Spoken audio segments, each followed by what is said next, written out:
Hello, मैं हूं चंदन वत्स और आप देख रहे हैं मेडिकोज मैनिया।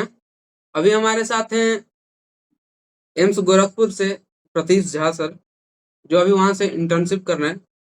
हालांकि उन्हीं से जानते हैं उनके बारे में पहले, तो अब सर से जानते हैं।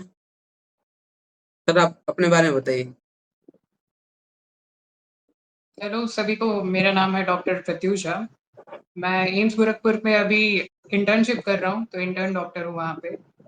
मैं 2020 बैच का हूँ और मेरी जब मैं यहाँ पे आया था तो 2020 की नीट के थ्रू, तो उसमें मेरा रैंक था ऑल इंडिया रैंक 2049। एंड उसके बाद से जो यहाँ तक का पूरा सफ़र रहा है, इसको ऐसे बहुत शॉर्ट में एक लाइन में बता पाना तो बहुत मुश्किल हो जाएगा। लेकिन अगर कहा जाए कि किस तरह मतलब मैं अपने एक्सपीरियंस से लोगों को गाइड कर सकता हूँ, उन्हें बता सकता हूँ कि क्या-क्या उनके लिए यूज़फुल है, क्या नहीं है, तो मुझे भी अच्छा लगता है। मैं अपना थोड़ा एडवाइस या फिर अपने एक्सपीरियंस से शेयर करता हूँ। ओके सर, तो तो कुछ कुछ कैंपस के बारे में बताइए। कैसा कैंपस कैंपस है? हॉस्पिटल्स कैसे हैं? कितना बड़ा है? क्या है? जी, तो हमारा जो यहाँ पे कैंपस है, ये एकदम मिड में गोरखपुर सिटी के बीच में है। ज़्यादातर एम्स जो रहते हैं, क्योंकि they require a very wide area, so it requires to be in the outskirts. लेकिन हमारा जो कैंपस है, वो फिर भी सिटी के बीच में है। तो हालाँकि इसका जो डायमेंशंस है, स्क्वायर फीट के अनुसार या एरिया बोला जाए, तो वो बाकी कॉलेजेस से थोड़ा रिस्ट्रिक्टेड कम है। लेकिन क्योंकि इसका रीच ज़्यादा है, कनेक्टिविटी ज़्यादा है, बगल में एयरपोर्ट हो जाता है, रेलवे स्टेशन यहाँ से विदिन 2 से 3 किलोमीटर हो जाता है, तो ऑब्वियसली ये क्या है कि एक सिटी का एक बड़ा हब बन चुका है एम्स गोरखपुर हमारे यहाँ पे। कैंपस आपको पूरे सिटी में सबसे अलग यही रखता है कैंपस, क्योंकि यहाँ पे हमारा जो कैंपस है, वो बहुत ज़्यादा क्लीन, बहुत ज़्यादा नेचर लविंग और नर्चर किया हुआ एनवायरनमेंट है यहाँ पे, जिसके कारण क्या रहता है कि एक अलग सा एटमॉस्फेयर लगता है कि आप एम्स में आते हैं तो आपको लगता है कि हाँ, आप एक ऐसी जगह पे आए हैं जहाँ के बाद आपको खुद वहाँ का वाइब ऐसा आने लगेगा कि खुद से आपको लगने लग जाए कि हाँ, शायद मैंने कुछ अच्छा तो किया है, कि हाँ, कि मैं यहाँ पे आना डिजर्व करता हूँ। तो आफ्टर सर, ऑल फिर यही सब चीजें जो आपको थोड़ा प्राउड मोमेंट से भर देता है। तो आगे मैं जानना चाहूंगा कि पर ईयर बैच में मतलब कितने कैपेसिटीज में बैच का वो स्ट्रेंथ कितना होता है? यहाँ पे हॉस्पिटल वाइज आप जानना चाहें, और आप ऐसे यहाँ पे मतलब कॉलेज के कॉलेज अगर के स्टूडेंट क्लासेस वाइज अगर कॉलेज के क्लासेस का मतलब पर ईयर पर बैच में कितना स्ट्रेंथ होता है सर? हमारे कॉलेज में पर ईयर अभी तक फिक्स्ड है कि 125 स्टूडेंट्स का इनटेक रहता है। वो भी एक नीट के थ्रू रहता है, जिसमें कि पहला जो सबसे पहला बैच था वो बस 50 स्टूडेंट्स का था। उसके बाद से जो हम लोग सेकंड बैच है, और उसके बाद अभी जो लेटेस्ट आया था 2024 बैच भी, ये सारे बैचेस जो हैं 125 स्टूडेंट्स के ही हैं। तो उसके बाद यहाँ पे सारे जो यहाँ पे लेक्चर थिएटर्स हैं, वो अब सारे के सारे मॉड्यूलर लेक्चर थिएटर्स हैं। मॉड्यूलर लेक्चर थिएटर से मतलब कि उनकी सीटिंग कैपेसिटी 125 के बियॉन्ड रहती है, क्योंकि बहुत बार क्या होता है कि सारे लेक्चर थिएटर्स में क्या हो जाता है कि सेमिनार, सीएमईज, या हो सकता है कि बहुत बार इंटीग्रेटेड फैकल्टीज आती हैं जिनको लेक्चर लेना पड़ता है। बहुत बार हमारे यहाँ गेस्ट फैकल्टीज एम्स दिल्ली से आते हैं, जॉन हॉपकिन यूनिवर्सिटी से आते हैं, तो मॉड्यूलर एलटी जो रहता है वो बहुत बेटर रहता है कि वो अपने प्रोजेक्शंस भी कभी कभी ऑनलाइन भी जुड़ जाते हैं। तो एक मॉड्यूलर एलटी से मिलता है स्टूडेंट्स को यहाँ पे।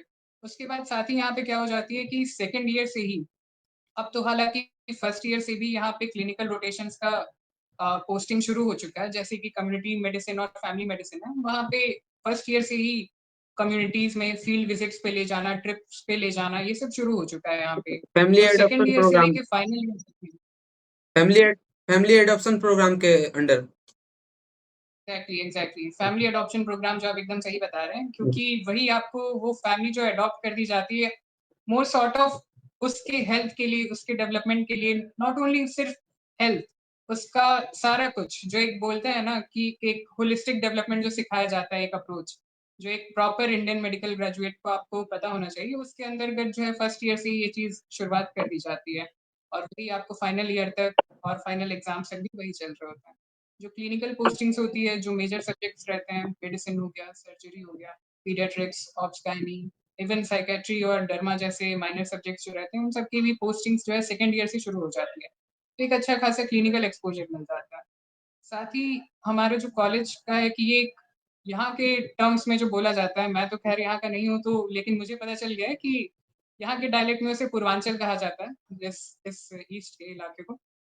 तो पूर्वांचल एक्चुअली एक ऐसा जगह हो जाता है कि यहाँ पे बिहार, यूपी और शायद इधर नेपाल बॉर्डर के कारण जो होता है, इस साइड से भी यहाँ पे सबसे बड़ा एक प्रीमियर इंस्टीट्यूट यही हो जाता है। हाँ, हाँ। जिसके कारण क्या हो जाता है कि यहाँ पे डाइवर्सिटी इतनी ज़्यादा आ जाती है कि एक हब है यहाँ पे, डिजीज़ेज़ का भी हब है, पेशेंट्स का भी हब है और अब तो ट्रीट करने वालों का भी अभी हब ही बन चुका है। तो ऑब्वियसली क्लिनिकल एक्सपोज़र्स के बेसिस पे अगर देखा जाए तो ये काफ़ी ज़्यादा अच्छा हो चुका और मैं तो इसे शायद फर्स्ट ईयर से अभी तक मैं अगर डिस्क्राइब करूँ, तो बहुत ज़्यादा डेवलप हो चुका है उस हिसाब से। और कुछ अगर आप बता पाएँ डाइसेक्शन हॉल्स के क्या स्थिति हैं? और एकेडमिक्स रेगुलर क्लासेस चलते हैं, नहीं चलते हैं? और बाकी सब्जेक्ट के प्रैक्टिकल हॉल्स के बारे में कुछ एक्सप्लेन कर पाएँ? जी।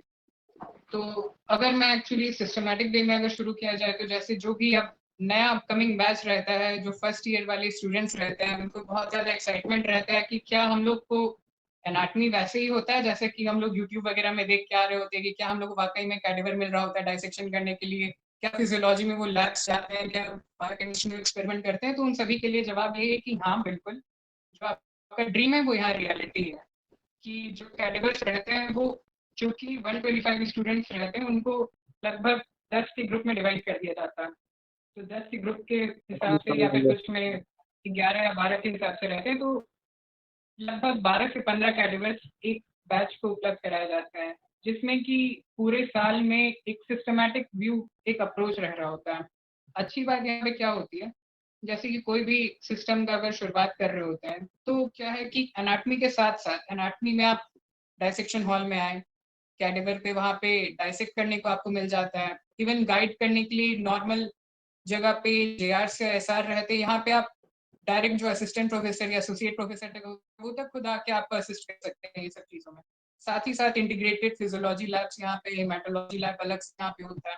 अब न्यूरोफिजियोलॉजी के लिए यहाँ पे हमारी जो प्रोफेसर हैं, उनको यहाँ पे खुद ही एक नेशनल एक्सीलेंस अवार्ड अभी हाल ही में उनको रिसर्च के लिए मिला है, न्यूरोसाइकेट्री में और न्यूरोसाइंस में। तो यहाँ पे स्लीप स्टडीज का एक लैब बन चुका है, साथ ही बायोकेमिस्ट्री का लैब इस तरह से हो गया। तो ये फर्स्ट ईयर के बाद से पैथोलॉजी लैब और सेकेंड ईयर में यही पैथोलॉजी एफएमटी का फॉरेंसिक मेडिसिन जो यहाँ पे रहता है, उसमें भी यहाँ पे अब क्या हो जा रहा है कि एक जो यूपी में पहले से इस ईस्ट की तरफ, जो पूर्वांचल की तरफ में जो ऑटोप्सीज वगैरह होती थी, उनका भी अब सारा सेंटर इधर ही आ जा रहा है। तो बच्चों के लिए वो भी एक ज़्यादा ही मतलब रियल एक्सपीरियंस मिल जा रहा होता है कि ऑटोप्सी या फिर जो क्राइम होता है उसके बाद में जो बॉडीज डाइसेक्ट करनी होती है, क्या प्रोसीजर होता है, मेडिको लीगल केसेस के बारे में वो पता चल जाता है।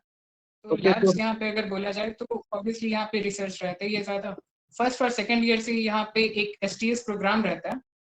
ओके, तो एसटीएस प्रोग्राम के अंडर भी बच्चे जो रहते हैं फर्स्ट सेकेंड ईयर से ही रिसर्च में बहुत ज़्यादा इंटीग्रेटेड हो सकते हैं। अब वो आप किसी भी डिपार्टमेंट में कर सकते हैं। तो ये भी एक अच्छी फैसिलिटी यहाँ पे रहती है और एक अच्छा एक्सपोजर रहता है, क्योंकि सिर्फ क्या है ना कि सिर्फ एकेडमिक्स में रहना और सिर्फ क्लिनिकल बेसिस के अलावा भी रहना, तो कुछ लोगों का इंटरेस्ट उसमें ज़रूर रहता है। बट हालांकि यहाँ पे ये भी गलत नहीं होगा कहना कि बहुत लोग पहले से ही थोड़े रिसर्च माइंडेड होते हैं, कि हम लोग 11th-12th में रहते हैं, थोड़े रिसर्च ओरिएंटेड रहते हैं, लेकिन हाँ चलो फील्ड में आ गए, अब क्लिनिकल है, तो उनके लिए भी एक मौका रहता है कि देखो सिर्फ क्लिनिकल सेटिंग यहाँ पे नहीं है, आप अगर रिसर्च करना चाहते हो आपके लिए वो भी बहुत बड़ा ऑप्शन है। ओके सर, तो आगे अगर आप कुछ हॉस्टल्स के बारे में बताएँ कि हाँ, वो कैंपस में है या बाहर है, या कैसी फैसिलिटीज़ हैं आपके हॉस्टल्स में, इंफ्रास्ट्रक्चर कैसा है? तो इंफ्रास्ट्रक्चर में सबसे बेसिक जो फूडिंग और लॉजिंग, तो यहाँ पे फूडिंग और लॉजिंग में बेसिकली मेस, यहाँ पे स्टूडेंट मेस एक रहता है यहाँ पे, जिसमें कि about at a time 200 boys 200 girls का मतलब कैपेसिटी रहता है। कोएड रहता है, शेयरिंग में भी चल सकता है, डिफरेंट में भी चल सकता है। साथ ही यहाँ पे 4 अदर कैंटीन भी हैं जहाँ पे फूडिंग का रहता है। लॉजिंग जो रहते हैं, जो हॉस्टल्स की फैसिलिटी बताया जा रहा है, सारे स्टूडेंट्स को यहीं रखा जाता है, कैंपस में ही सारी फैसिलिटी उपलब्ध रहती है यहाँ पे। यहाँ सेपरेट बॉयज हॉस्टल है, गर्ल्स हॉस्टल है, तो उसमें भी साथ में ही यहाँ पे अब जो इंडिविजुअल रूम मिलता है यहाँ पे सबको, पहले फर्स्ट ईयर से ही यहाँ पे सिंगल रूम भी रखता है। कुछ महीने तक हो सकता है एडजस्ट करने के लिए, या फिर जिनको प्रॉब्लम होता है होम सिकनेस वगैरह के लिए, तो उनको कोविड में भी रखा जा सकता है। लेकिन बेसिकली फिर second year and onward final year तक, इंटर्नशिप तक इनफैक्ट जो है सिंगल रूम ही जो है सबको अलॉट किया जाता है। साथ ही हॉस्टल्स में भी आपको सारे फर्नीचर जो रहते हैं पहले से ही फर्निश्ड मिल रहा होता है, बेडिंग भी मिल रहा होता है, और कॉमन एरिया रहता है जहाँ पे मतलब एक रिक्रिएशन के लिए इंडोर गेम्स, टेबल टेनिस हो गया, कैरम हो गया, या फिर जिनको जो मतलब मजा आता है अपने हिसाब से इंडोर गेम्स वो खेल सकते हैं। साथ ही अब यहाँ पे बैडमिंटन कोर्ट जो कि इंडोर बनने वाला, अभी तक आउटडोर है बहुत जगह। इनफैक्ट मेरे स्कूल तक में भी मुझे मतलब शौक था कि वहाँ पे एक लॉन टेनिस कोर्ट तो होना चाहिए। मुझे मतलब बहुत बचपन में लगता था कि हाँ एक हाँ। थोड़ा रॉयल भी रहता है, क्लासिक भी रहता है। मेरा खुद का एक बोर्डिंग स्कूल था, मतलब हम लोग यहीं पे थे जब, तो ये मुझे नहीं लगा कि वो सब मैंने मिस आउट किया। वो सब भी यहाँ पे है ही। तो जिनको स्पोर्ट्स में भी साथ में पढ़ाई के साथ साथ होते हैं कि उनका स्पोर्ट्स और पढ़ाई दोनों में खासा इंटरेस्ट रहता है, उनके लिए भी ये सब फैसिलिटीज यहाँ पे बहुत सही है।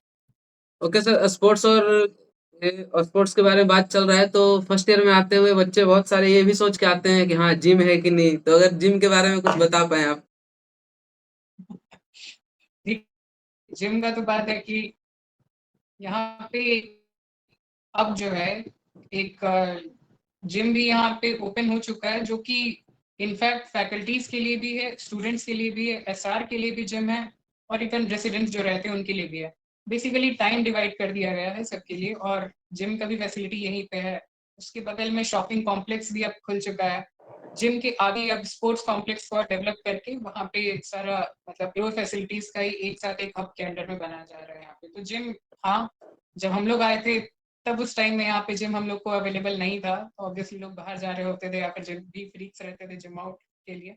लेकिन अब उनके लिए शायद हाँ एक ब्लूमिंग चीज है कि हाँ यहाँ पे जिम भी अवेलेबल रहता है। जो वर्कआउट करना चाहते हैं उनके लिए भी बेटर रहता है। Okay sir. और अपार्ट फ्रॉम दैट यहाँ पे जिम भी हो जा रहा है, प्लस अगर जो कल्चरल क्लब्स भी रहते हैं, क्योंकि हम लोग ने एकेडमिक्स की बात कर ली, स्पोर्ट्स की बात कर ली, इसके अलावा जो यहाँ पे लाइब्रेरी फैसिलिटीज रहती हैं वो भी यहाँ पे 24/7, तो अब यहाँ पे को शुरू करने वाले अप टू 1 जो है रात के 1 बजे तक यहाँ पे ओपन रहता है। लाइब्रेरी फैसिलिटीज यहाँ पे रहती हैं, प्लस जो कल्चरल एक्टिविटीज के लिए रहता है, अलग अलग कल्चरल ग्रुप यहाँ पे बन चुका है, आर्ट्स का अलग है। इनफैक्ट मतलब एक तरह से प्रिविलेज ही था मेरे लिए भी कि मैं खुद भी यहाँ पे जब आया था और जब हम लोग का फेस्ट ऑर्गेनाइज हो रहा था, तो मैं लिटरेचर कमेटी जो थी, लिटरेचर कमेटी में मैं भी था, और इनफैक्ट उस लिटरेचर कमेटी को हेड करने का भी मौका मिला यहाँ पे। ओके। तो वो जो लिखने पढ़ने या फिर ये सब का जो शौक रहता है, जो कहीं ना कहीं नीट की तैयारियों के बीच में एकदम एक बैक सीट ले लेता है, वो यहाँ के शायद जब आपको लगता है कि 5 साल के बीच में समय, तो आप फिर से वो सब भी कंटिन्यू कर सकते हैं। तो एक कल्चरल क्लब भी रहता है जिनके लिए डांस या सिंगिंग भी एक हॉबी है। तो जो हॉबी दबी भी रह जाती है उनको यहाँ पे शोकेस करने का अच्छा खासा मौका मिल जाता है हम लोग को भी। ओके सर, तो इतना सब आपने बताया। आगे मैं जानना चाहूंगा अगर लाइब्रेरी के बारे में, अगर आप कुछ बता पाएंगे लाइब्रेरी का क्या कंडीशन है, कैसा है, कितना बड़ा है, वाईफाई है या नहीं है। देखिए यहाँ पे लाइब्रेरी के सिस्टम में, यहाँ पे लाइब्रेरी जो है यहाँ पे 2 तरह की फैसिलिटी यहाँ पे अवेल कराती है। हाँ, वाईफाई पूरा कैंपस में हर जगह एक्चुअली वाईफाई है, जहाँ भी इवन हमारे हॉस्टल्स में वाईफाई है, ओपीडीज में वाईफाई है, लेक्चर थिएटर्स में वाईफाई है, यहाँ तक कि और लाइब्रेरी भी उससे कोई अछूता नहीं रह गया। लाइब्रेरीज में भी यहाँ पे वाईफाई है। लाइब्रेरी का सिस्टम ये है कि रीडिंग रूम है जहाँ पे आप अपनी जो स्टडी मटेरियल है उसके साथ आप फोकस करके रह सकते हैं, और पूरा सेंट्रलाइज्ड एसी है यहाँ पे। जो भी सारे स्ट्रक्चर्स हैं, जो भी ओपीडी है, आईपीडी है, एकेडमिक बिल्डिंग है, लाइब्रेरी भी है, सारा सेंट्रलाइज्ड एसी के थ्रू कनेक्टेड है यहाँ पे। और साथ ही एक मतलब 50 का सीटिंग कैपेसिटी में एक सबको अलग डेस्कटॉप भी अवेल कराया जाता है यहाँ पे। यहाँ पे जिनके लिए बहुत सारे, क्योंकि लाइब्रेरीज में क्या होता है कि किताबें तो रहती ही रहती हैं, साथ ही बहुत सारे इंटरनेशनल जर्नल्स भी रहते हैं, बहुत सारे इंटरनेशनल पब्लिकेशंस रहते हैं, मैक्रो हिल रहता है, वॉल्टर स्क्वायर प्रेजेंट रहता है, उन सबका भी जो सब्सक्रिप्शन रहता है, जो कि हम लोग एज ए स्टूडेंट ले पाना जो रहता है बहुत कॉस्टली हो जाता है, लेकिन कॉलेज अवेल करा देता है। वो सबको एक डेस्कटॉप के थ्रू फैसिलिटी मिल जाती है कि आप वहाँ पे आराम से अपना रिसर्च वर्क, अपना खुद का नोट्स बना सकते हैं, कंपाइल कर सकते हैं, और ये सारा कुछ जो रहता है अवेलेबल रहता है, सुबह से लेके रात तक रहता है। वही 1 बजे तक वाला टाइमिंग वो थोड़ा यहाँ पे रिस्ट्रिक्टेड है, क्योंकि थोड़ा यहाँ पे सेफ्टी और थोड़ा डिसिप्लिन के मामले में जो रहता है कॉलेज थोड़ा स्ट्रिक्ट हो जाता है। एज मतलब लोगों को पता होगा कि हमारी जो एग्जीक्यूटिव डायरेक्टर मैम है वो खुद आर्मी बैकग्राउंड होल्ड करती है, अच्छा तो अच्छा। एक डिसिप्लिन और एक पंक्चुअलिटी जो रहता है ये की एस्पेक्ट हो जाता है, तो ऑब्वियसली हम लोग सबको उसके अंडर में रहना पड़ता है। बट जिनको भी ये रहता है कि हाँ शायद हम लोग को एक कमरे में पढ़ते पढ़ते नींद आ जाती है या बोरियत हो जाता है या फिर अलग अलग स्टडी मटेरियल चाहिए होता है, उनके लिए लाइब्रेरी बेस्ट ऑप्शन रहता है वहाँ पे। तो विद ओके वही ओके। बताया, एक रीडिंग रूम अवेलेबल है और अलग डेस्कटॉप रूम भी अवेलेबल है। तो आगे मैं आपसे जानना चाहूंगा कि क्या इवेंट्स फेस्ट हो रहे होते हैं रेगुलर या हर साल, लगभग मतलब किस हम्म। लेवल का होता है, थोड़ा उसके बारे में बताएं। देखिए इवेंट्स यहाँ पे है कि हर साल यहाँ पे जो पेन अल्टीमेट बैच रहता है मोस्टली, मतलब फाइनल के पहले वाला जो पेन अल्टीमेट बैच हो जाता है उसके ऊपर रिस्पॉन्सिबिलिटी आ जाती है कि अब आपको यहाँ पे फेस्ट कराना होता है। फेस्ट मोस्टली अक्टूबर नवंबर के टाइम में यहाँ पे प्लान किया जाता है, जो कि हर साल हमारी बैच हमारे सीनियर बैचेस के थ्रू भी हो रहा होता है यहाँ पे। और ये फेस्ट जो रहता है यहाँ पे ये बताना चाहेंगे कि उत्तर प्रदेश में हमारा एम्स गोरखपुर जो है ये यहाँ पे पहला प्रीमियर कॉलेज रहा जिसने कि सारे इंटर कॉलेज फेस्ट ऑर्गेनाइज कराया, और अब वो इतना मैसिव लेवल पे हो चुका है कि सिर्फ यूपी नहीं बाकी जो अदर नेबरिंग स्टेट से झारखंड हो गए, बिहार हो गया, वेस्ट बंगाल, छत्तीसगढ़, इवन कुछ जो महाराष्ट्र ये सब के भी रहते हैं वो तक आके लास्ट टाइम यहाँ पे पार्टिसिपेट किए थे फेस्ट में। और एक बहुत ज्यादा अच्छा एनवायरमेंट क्रिएट होता है क्योंकि आप अपने लोग को तो जान ही पाते हो, साथ ही अदर कॉलेजेस में क्या है, क्या टैलेंट आपके यहाँ है, क्या उनके यहाँ है, वो सब अच्छा एक्सप्लोर हो जाता है। तो एक पूरा ये 15 to 20 डेज का एक अलग से अलॉट किया जाता है। प्लस फेस्ट के अलावा यहाँ पे एक आगाज एक अलग सा स्पोर्ट्स वीक यहाँ पे चलाया जाता है, जो कि सिर्फ और सिर्फ फेस्ट में भी स्पोर्ट्स के इवेंट्स होते हैं, लेकिन एक अलग सा उनको मतलब प्रोत्साहन देने के लिए या फिर और ज्यादा उसको बढ़ाने के लिए एक अलग से स्पोर्ट्स का भी एक अलग टूर्नामेंट कराया जाता है, जिसमें कि इंटर कॉलेज रहते हैं, इंट्रा कॉलेज भी रहता है। तो ओवरऑल स्पोर्ट्स फेस्ट ये सबका जो एक होलिस्टिक चीज रहता है ये होता है। उसके अलावा जो बाकी फेस्टिवल्स वाले मतलब वाइब्स होती है एक तरह से, जैसे सरस्वती पूजा हर कॉलेज का जो एक बेसिक चीज रहता है, एक सबसे मतलब कहा जाए कि मोस्ट डिवोशनल पार्ट जो रहता है वो होना। अभी हाल ही में गणेश चतुर्थी थी, हमारे यहाँ गणेश चतुर्थी भी बहुत अच्छे से मनाई गई। और अब आने वाला है नवरात्रा, जिसके लिए जो जूनियर बैच है हमारा वो अभी से एक्साइटेड है कि 3 दिन के लिए वो लोग अभी से ही तैयारी कर रहे हैं, जिसके बारे में बहुत से हमारे यूट्यूबर्स भी हैं यहाँ पे जो कि पूरी अच्छी तरह से आपको दिखाने वाले हैं कि शायद हाँ क्या क्या होते रहता है कि कॉलेज लाइफ जो लोग शायद नॉन मेडिको या फिर जो मतलब ड्रीमिंग मेडिकोज रहते हैं वो इमेजिन कर रहे होते हैं कि यार क्या कॉलेज लाइफ नर्डी रहेगी, तो बिल्कुल नहीं। कॉलेज लाइफ जो रहता है सबसे एक्साइटेड पार्ट रहता है, और इसमें जितना आप कंट्रीब्यूट करें उससे ज्यादा आपके दोस्त रहते हैं कि जो भाई आपको ही लेके चलेंगे कि हाँ यार चलो एंजॉय करते हैं, तो उसमें कोई कमी नहीं रहने वाली होती कॉलेज। ओके, तो आपने इतना सारा कुछ बताया और शॉर्ट में मैं थोड़ा और जानना चाहूंगा कि पेशेंट फ्लो कैसा है, क्लिनिकल एक्सपोजर कैसा रहेगा, फर्स्ट ईयर वालों के लिए क्या रहेगा क्या नहीं।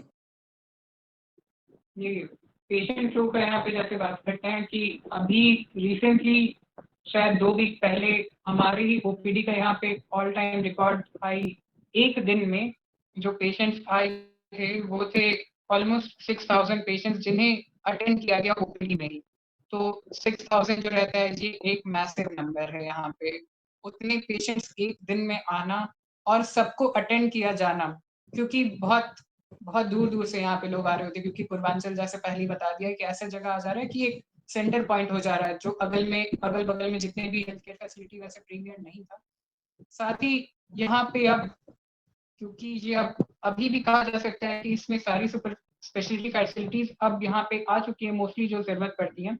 न्यूरो डिपार्टमेंट हमारे पास अब है, कार्डियोलॉजी विभाग हमारे पास है, गैस्ट्रोएंट्रोलॉजी है। उसके साथ साथ में जो medicine, surgery, ops gynae, paediatrics, psychiatry, dermatology, radiology ये सब जो फैसिलिटीज रहता है वो यहाँ पे पहले से ही अवेलेबल है।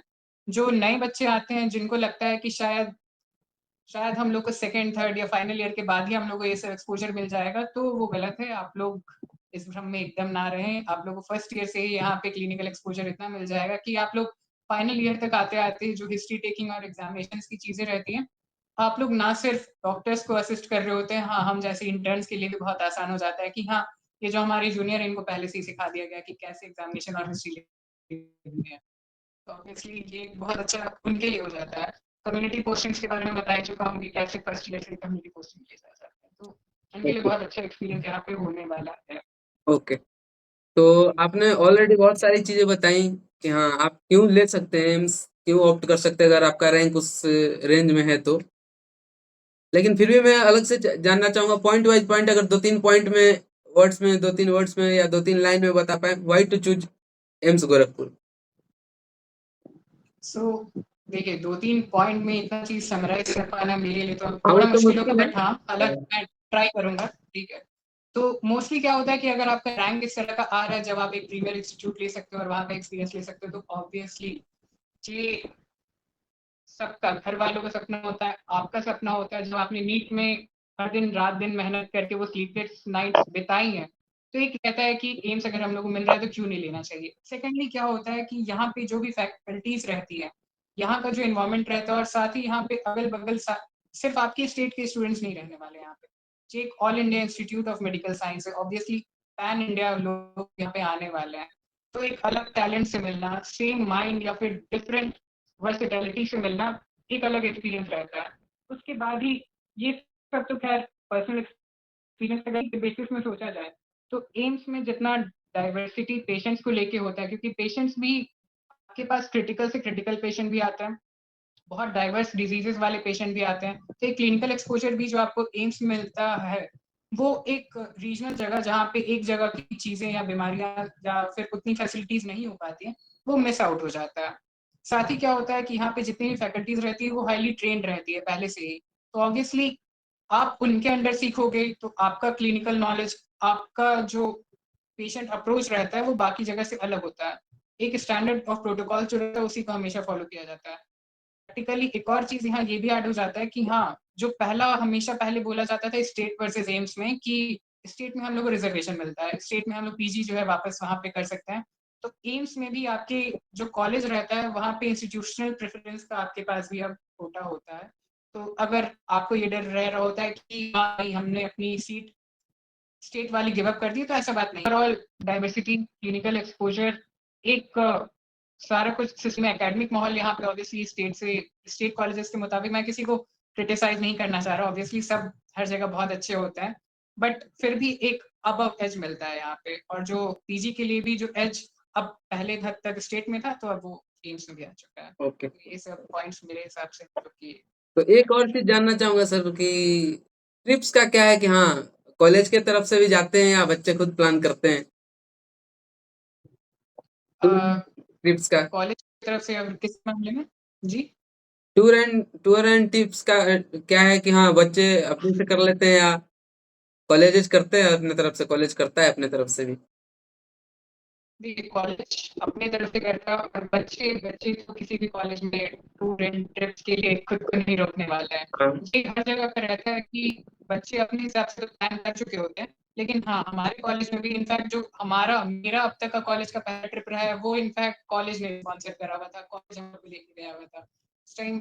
हालांकि वो कोविड बैच था जहाँ बाहर नहीं जा सकते थे, फिर भी हमारे कॉलेज ने अपने हिसाब से इनिशिएटिव लिया था हर जगह का प्रोटोकॉल मैनेज करते हुए कि जो आइसोलेशन और क्वारंटाइन वाला फीचर चल रहा था वो सब भी ब्रीच ना हो उसके मुताबिक भी लेके गए थे।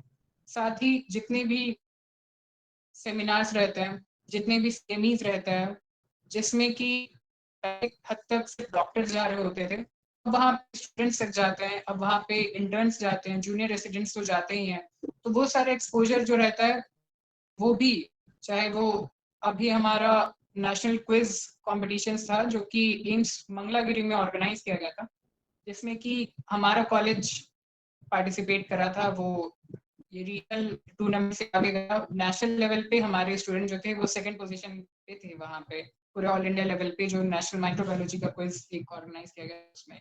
तो ये सारे इवेंट्स जो रहते हैं जिसमें कॉलेज ही रहता है आपको नोटिफाई कर रहा होता है, और अगर आप इंटरेस्टेड रहते हैं तो ऑब्वियसली ये सारा कुछ स्पॉन्सर्ड रहता है कॉलेज की तरफ से।